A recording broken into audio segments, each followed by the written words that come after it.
Stop! That chalky white rock you're about to kick back into the river could be worth $8,000 per carat.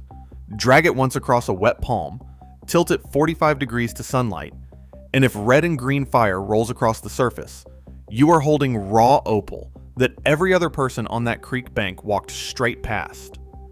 In 1938, at Lightning Ridge, New South Wales, a stockman dragged his wet thumb across a brown ironstone boulder sitting in a shallow paddock.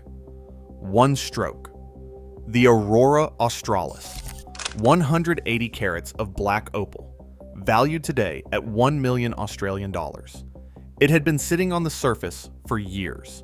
By the end of this, you will know how to run the wet palm screening test at zero cost, and the 365 nanometer ultraviolet fluorescent scan using a Convoy S2 Plus lamp at $23 to $28, which forces hydrophane opal to glow green even when the stone looks completely dead dry.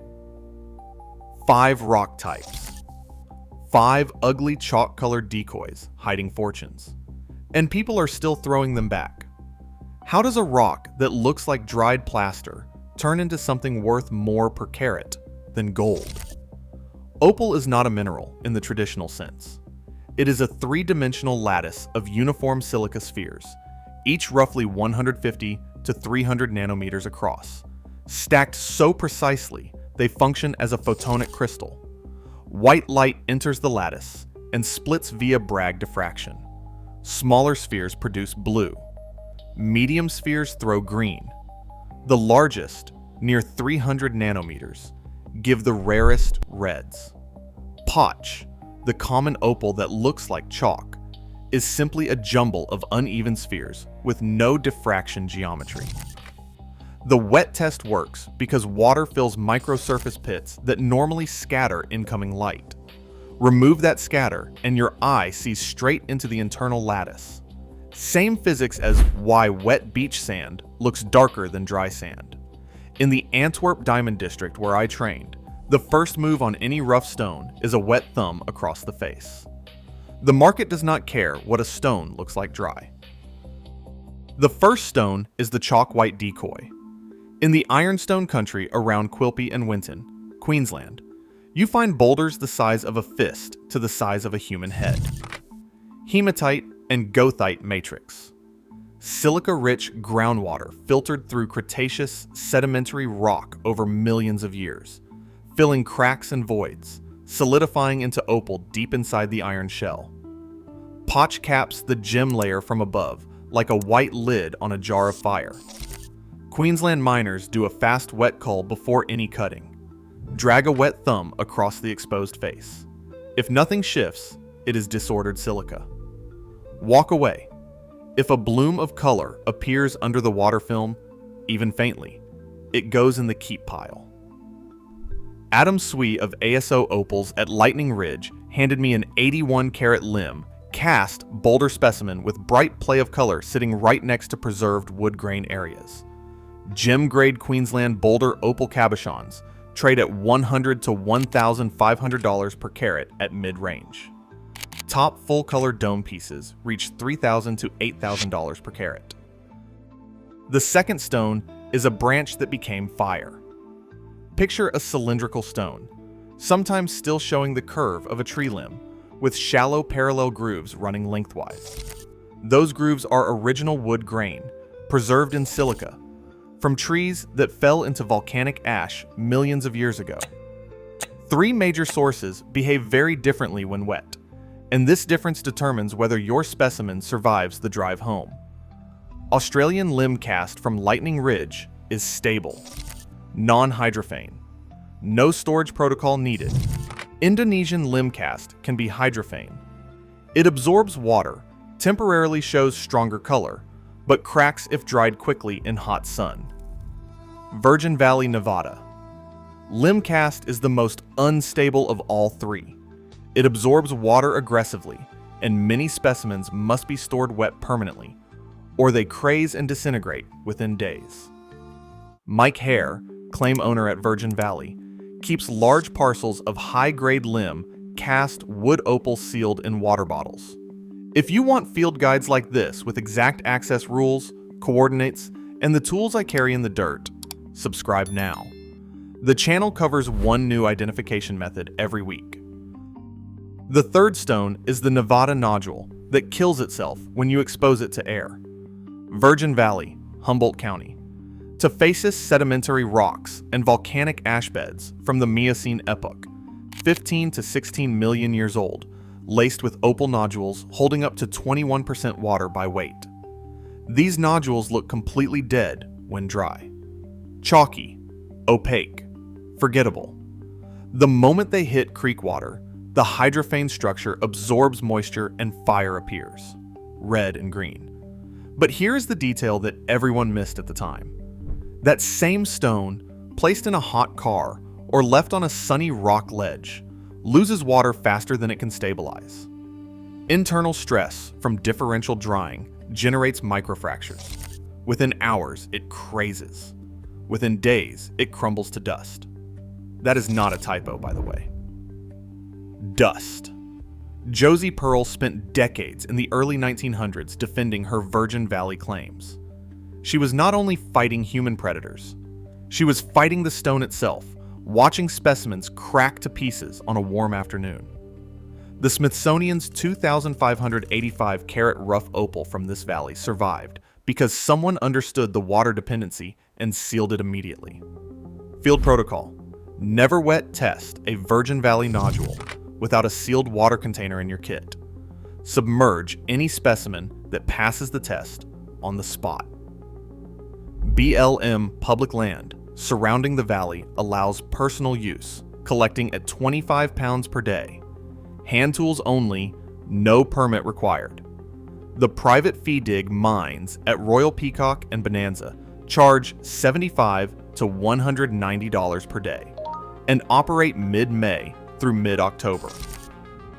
The fourth stone is a rust-stained rock worth more per carat than gold. Imagine a fist-sized boulder, the color of dried blood, heavy for its size, with a rough iron oxide exterior. In the dry Queensland sun, this rock looks like construction rubble. The opal lives in seams and pockets inside the brown matrix. Dry, those seams are invisible. Wet a cloth and drag it across any crack or cavity surface in direct sunlight. If gem-grade opal is inside, you will see color moving as you tilt the stone. That movement with viewing angle is the diagnostic.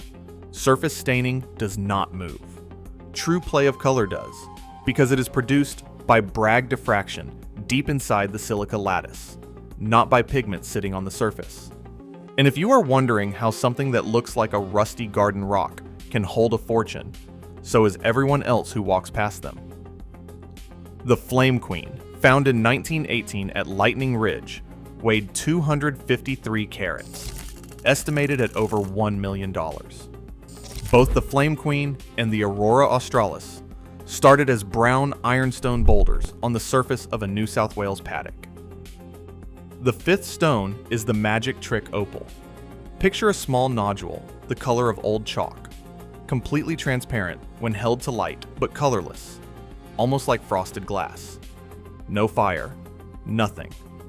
This is hydrophane opal from the Welo and Shoa provinces of Ethiopia, formed in volcanic rhyolite and ash layers in the East African Rift system. Its silica structure is cellular, porous, a sponge that absorbs up to 15% of its own weight in water. Drop this stone into creek water and watch in real time. It goes from transparent and dead to translucent and alive. Color appears: red, green, blue. The pores fill, the refractive index shifts, and play of color ignites from inside. An anonymous prospector from Shoa Province brought a limb-cast piece to the Tucson Gem Show in 2024, with color concentrated at the outer edges, invisible when dry, vivid when wet. Top-grade Ethiopian hydrophane opal trades at $100 per carat or more for gem-quality pieces. Some low-grade material is coated with oil or epoxy resin by dealers to trap surface moisture, making the wet test unreliable on treated stones. The magnification loop solves this. After wetting, hold a Danoplus 10 times hex triplet loop, $13 to $15, directly over the surface in direct sun. If the color is a thin skin that does not shift with viewing angle, you are looking at coating. If the color is deep internal fire that moves as you rotate the stone, that is genuine play of color. Depth of fire that shifts with angle equals gem grade.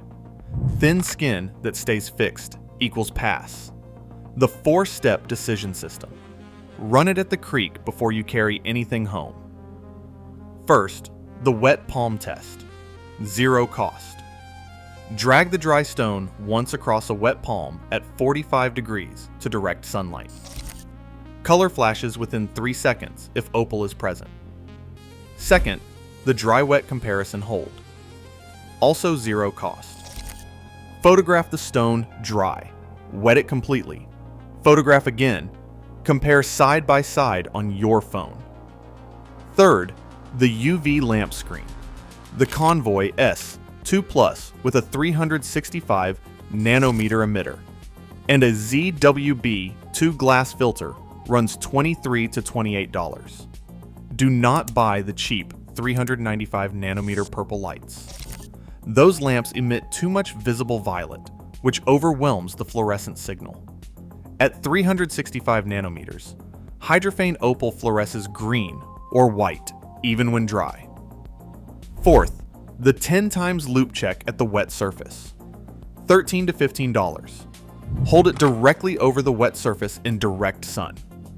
Depth of fire that shifts with angle equals gem grade. Total kit cost, $36 to $43. Back to the opening image. The chalky pale river rock dragged across a wet palm at 45 degrees to sunlight. That stone is not ugly. It is a photonic crystal, 15 million years old. A silica lattice more precisely engineered by geology than anything coming out of a laboratory, waiting for a single wet finger to reveal what has been hiding inside the entire time. The collectors who throw it back are returning a fortune to the river. Every opal field on Earth, from the Ironstone ridges of Queensland to the volcanic highlands of Ethiopia to the Miocene ash beds of northern Nevada, has been picked over by people who were looking with dry eyes.